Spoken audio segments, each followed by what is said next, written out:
रवीश कुमार जी ने अनाउंस किया है कि वो यूट्यूब चैनल पर अपना नया पारी शुरू करेंगे, क्योंकि विश्व का दूसरे नंबर का सबसे अमीर इंसान भी इस पत्रकारिता को, रवीश कुमार को खरीदने की हैसियत नहीं रखता। शायद ये जो इनका स्वाभिमान है, आज इसी की वजह से ये भारत के आदर्श बने हैं। जब से ये अनाउंस किया गया है कि रवीश कुमार जी अब यूट्यूब चैनल पर अपने नए पारी को शुरू करेंगे, उसके बाद से बहुत सारे उन लोगों के पेटों में दर्द होने लगा जो सरकारी टुकड़ों पे पलते हैं, जो सरकार के फेंके हुए टुकड़ों पर अपनी जीविका चलाते हैं और वो अपने आप को पत्रकार के तौर पर प्रतिष्ठित करते हैं। देश जानता है ऐसे पत्रकारों को BND क्यों कहा जाता है। मैं आपको दिखाना चाहूँगा कुछ उदाहरण, जिसमें सबसे पहला उदाहरण है आपके स्क्रीन पर। अनामिका जैन अंबर करके एक कवित्री हैं जिसे सरकारी कवि कहा जाता है। अभी कुछ दिन पहले आज तक के एक साहित्य प्रोग्राम में नेहा सिंह राठौड़ ने इनको धूल चटाते हुए बहुत बुरी तरह से इनकी बेइज्जती की थी। बेइज्जती का सिलसिला यहाँ ही नहीं रुका, बिहार की स्वर्णिम भूमि पर भी एक सोनपुर मेले में भी इनको आमंत्रित किया गया और केवल सरकारी कवि होने के नाते, क्योंकि सरकार के गुणगान में ये अपनी कवित्री जो एक कवि की गरिमा है उसको ये धूमिल कर देती हैं, उसकी वजह से इनको वहाँ पर बोलने नहीं दिया गया। ये समाचार पत्र की कटिंग है जिसकी जानकारी उन्होंने खुद पटना एयरपोर्ट पर बैठकर रोते हुए आपके सामने सोशल मीडिया पर प्रदर्शित की थी। ये इतनी बड़ी सरकारी कवि हैं, ये अपने एक ट्वीट में लिखती हैं 1 दिसंबर 2022 को 12:39 पर कि इतिहास गवाह है, बेसहारों का यूट्यूब बहुत बड़ा सहारा साबित हुआ है। जी हाँ, आप सही कह रही हैं। रवीश कुमार को ताना देते हुए इन्होंने एक लिखा कि यूट्यूब बहुत बड़ा सहारा साबित होता है। ये वही कवित्री हैं जिनका खुद का अपना एक यूट्यूब चैनल है। ये आपके स्क्रीन पे जो दिखाई दे रहा है, इन कवित्री जी का जो सरकारी कवि हैं, इनका खुद का अपना यूट्यूब चैनल है जिसमें 3,75,000 सब्सक्राइबर हैं। और ये 3,75,000 सब्सक्राइबर पहुंचने के लिए इनको 656 वीडियोस डालने पड़े। इतनी मेहनत के बाद ये 3,75,000 पड़ी, जो कहती हैं कि जो यूट्यूब है बहुत बड़ा सहारा है बेसहारों का। तो सबसे बड़ी बेसहारा यही है जिन्होंने अपने ऊपर ही कटाक्ष को साबित कर दिया। दूसरा एक नाम जो अपने आप को कवि कहता है लेकिन इंग्लिश की कविताओं को चोरी करके उसे हिंदी में कन्वर्ट करके कॉपी पेस्ट करते हुए अपने नाम पर लोगों को चिपकाता है, वो नाम है मनोज मुंतशिर शुक्ला जी। ये वो इंसान है जो अपने ट्वीट में कहते हैं 30 नवंबर 2022 को रात को 10:59 पर कि चैनल छूटा है, चाल चैनल नहीं। अब भाई साहब यूट्यूब पे उत्पात मचाएंगे। जी हाँ, बिल्कुल उत्पात मचाएंगे जैसे आप मचाते आए हैं। आपको मैं बताना चाहूँगा कि इन भाई साहब का भी एक यूट्यूब चैनल है जो 1.76 मिलियन सब्सक्राइबर के साथ में है। इनको सुनने वाले वही लोग हैं जिनको कविताओं में कोई मतलब नहीं होता, केवल अंधभक्ति और सरकार की चापलूसी अगर इनसे करानी है तो 1.76 मिलियन सब्सक्राइबर के साथ ये सबसे ऊपर आते हैं। ये वो इंसान है जो दूसरों पे कटाक्ष करते हैं कि रवीश कुमार यूट्यूब चैनल पे आएंगे। अब ये बात यहीं पे नहीं रुकती है, इन्होंने भारत सरकार से एक अनुरोध भी किया है कि मैग्सेसे अवार्ड धारक वृद्ध बेरोजगारों के लिए भी नौकरी की तत्काल व्यवस्था की जाए। 1 दिसंबर 2022 का ये ट्वीट है 12:16 पे। ये इस तरह से नौकरी की व्यवस्था करने की मांग कर रहे हैं जैसे ये खुद एक DM बन चुके हैं, किसी जिला के कलेक्टर हैं और अपने आप को सरकार के ऊपर समझते हैं। जिसको ये चाहेंगे उनको नौकरी दे दी जाएगी। आज भी देश में 2 करोड़ रोजगार पर साल के हिसाब से लोग इंतजार कर रहे हैं, जो रोजगार के नाम पर युवाओं के लिए, इनके लिए कोई भावनाएं या इनके अंदर कोई संवेदनाएं नहीं है, लेकिन कटाक्ष करना है क्योंकि सरकार के फेंके हुए टुकड़ों भी तो पल्ला है इस इंसान को। अगर नहीं करेगा तो फिर रोजी रोटी कैसे चलेगी। तो इसके बाद आते हैं एक ऐसे पत्रकार को जिसे देश का 90% इंसान गाली देता है। ये इंसान है सुशांत सिन्हा। और सुशांत सिन्हा वो इंसान है, कभी किसी वक्त में NDTV में ये काम करते थे और रवीश कुमार का जूता साफ करते हुए पत्रकारिता सीखी है इन्होंने। ये लिखते हैं कि भाई के माहौल बना रखा था कि भर इंडिया उसे ही देखता है, पर यूट्यूब पर आकर एक्सपोज हो गए। माहौल के मुताबिक 50-100 करोड़ सब्सक्राइबर होने थे, पर यहाँ तो गुर्गे हाथ जोड़ भीख मांग रहे हैं सबके कि सब्सक्राइब कर लो प्लीज़, बस कार्ड छपवाना बाकी है, मेरे चाचा का चैनल सब्सक्राइब जुलूल करना।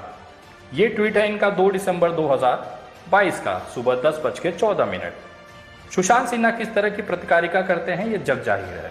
इसमें कोई दो राय नहीं है कि इनसे बड़ा BND शायद देश के अंदर मिलेगा, क्योंकि इनकी पत्रकारिता का एक लेवल जो है वो जो वेश्यावृत्ति वाले जो कोठे होते हैं उसको भी शर्मिंदगी कर देता है। तो अपने मालिक के प्रति वफादारी साबित करना भी जरूरी है, और रवीश कुमार जैसे पत्रकारों को उनकी हैसियत दिखाने के लिए इन्होंने कोशिश की, लेकिन वो भूल गए कि जिनके घर शीशे के होते हैं वो दूसरों के घरों पे पत्थर नहीं मारते।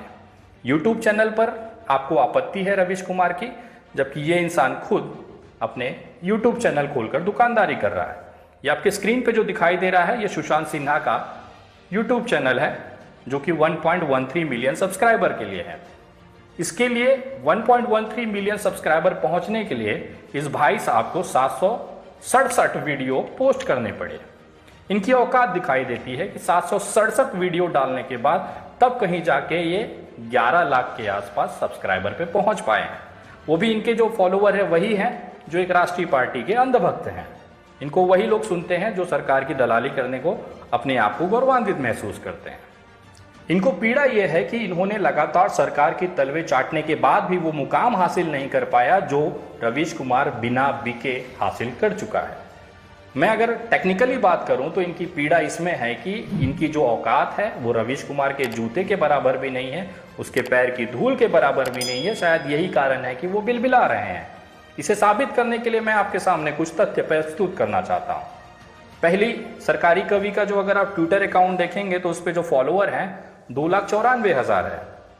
जो कवि हैं, जो कॉपी पेस्ट कवि हैं मनोज शुक्ला, उनका अगर ट्विटर का फॉलोअर्स अगर आप देखें तो आपको 5,62,000 के आसपास मिलेंगे।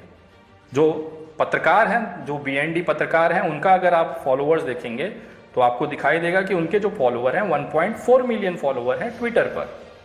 इनकी दिक्कत यही है कि अगर इन तीनों का अगर फॉलोअर मिला दिया जाए तो 2.2 मिलियन इनको फॉलोअर हैं टोटल। तीनों की औकात मैं आपको दिखा रहा हूं। अगर तीनों के फॉलोअर जोड़ दिए जाएं तो इनका जो टोटल बनता है वो 2.2 मिलियन पहुंचता है।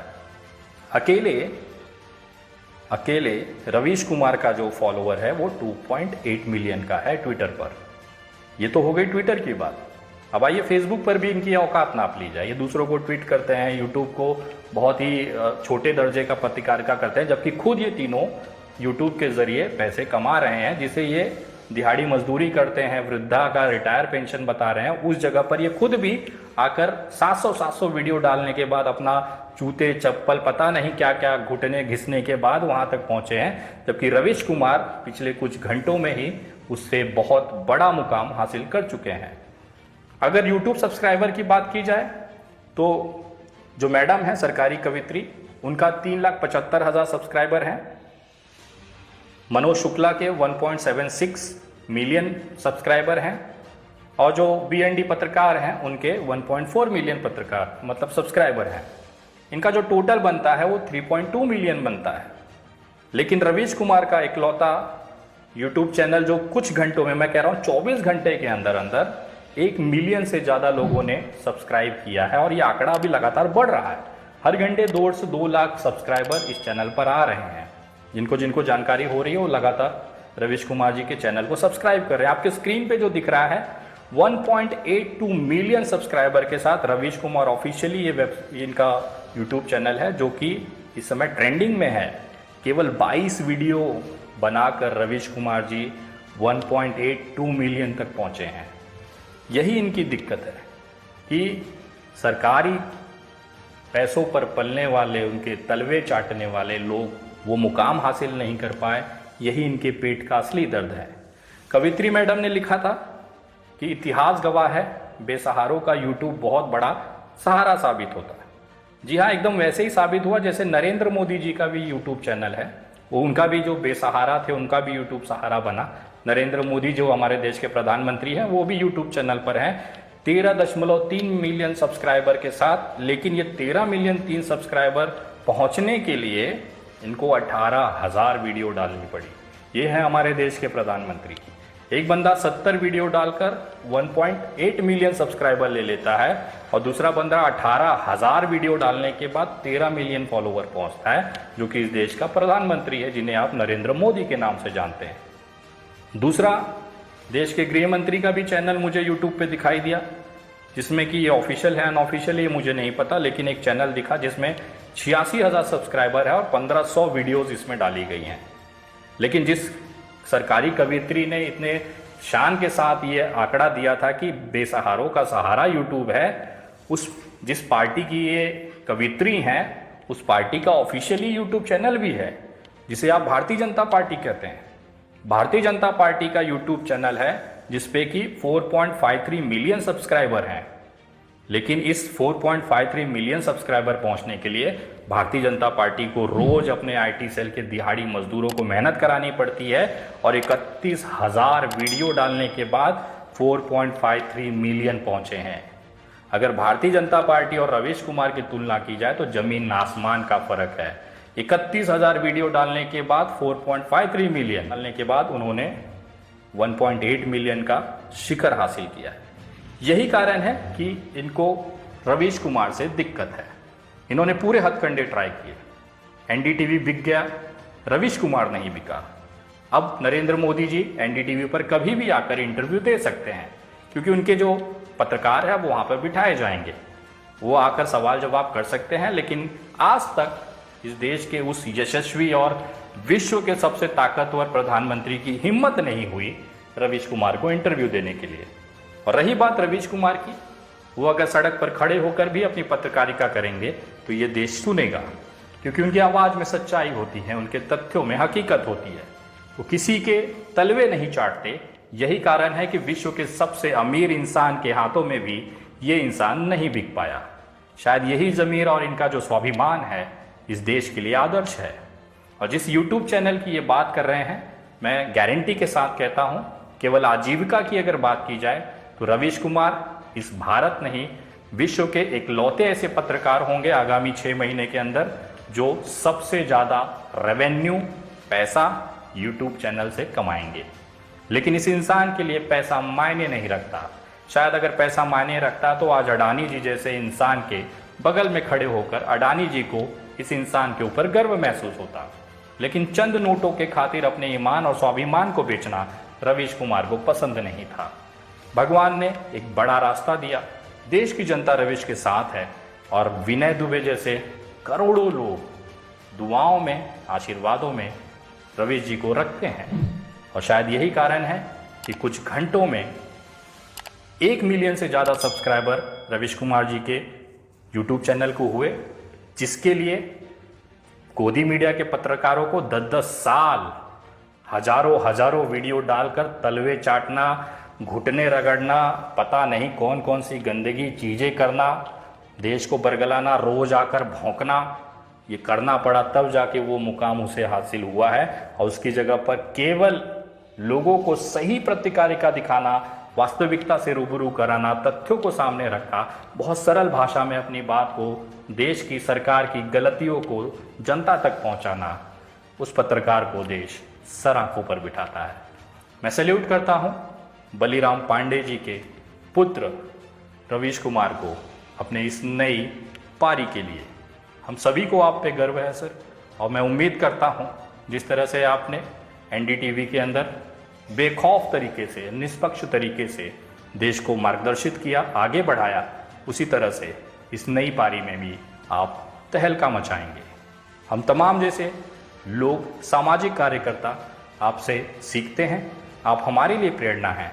और मैं खुद पर्सनली तौर पर आपको अपने गुरु के तौर पर देखता हूं और कोशिश करता हूं कि अगर आपके पैर की धूल भी बन पाया तो अपने जीवन को मैं सफल समझूंगा।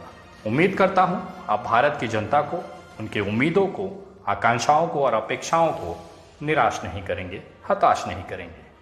बहुत उम्मीदों के साथ आपको शुभकामनाएं मेरी तरफ से। वीडियो अच्छी लगी हो तो तमाम देश की जनता तक पहुंचाएं, लोगों को बताएं। एक पत्रकार जो डरा नहीं, बिका नहीं, आपके सामने आपके लिए लड़ रहा है, उसको साथ देना अब हम सब की जिम्मेदारी है। आइए एक नया भारत बनाते हैं रवीश कुमार के नेतृत्व में। जय हिंद, जय महाराष्ट्र।